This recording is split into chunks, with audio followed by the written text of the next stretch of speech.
So you got the $1 million, you got some helpful investors, you start hiring people. What were those people supposed to be doing? They were supposed to be programming and building product. Okay, and building product for who? Building product for the customer.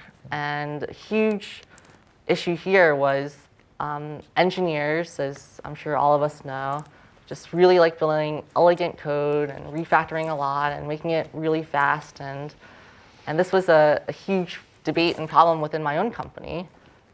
I always wanted to just build lots of features for the customers, and a few of my engineers just wanted to make a really beautiful code base, and that's just not what customers want. And so what did you find out, and how did you find out what customers want?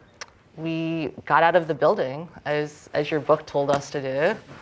And if I was smart, I'd have book here, 4 Steps to the Epiphany, available on Amazon.com. It's a great book. But I won't say that. No.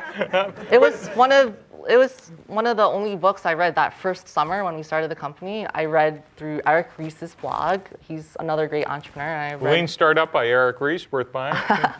And I read through 4 Steps to the Epiphany, and that was actually our biggest concern, because my co-founder and I, we had this great CS background, but we didn't really know how to build useful products that made money.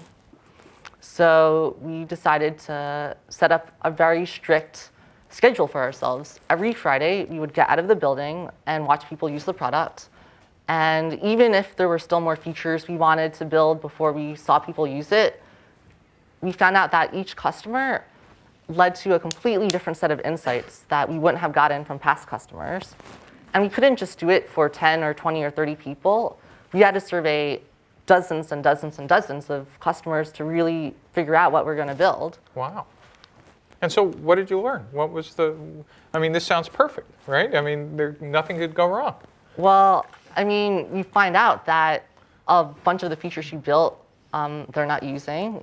You find out that you wasted your time on just thinking about a product roadmap that doesn't make sense. So one thing we learned early on was not to plan 3 or 6 months in advance, because by doing these customer surveys, we found out that they urgently needed XYZ feature that we just didn't have in our plan.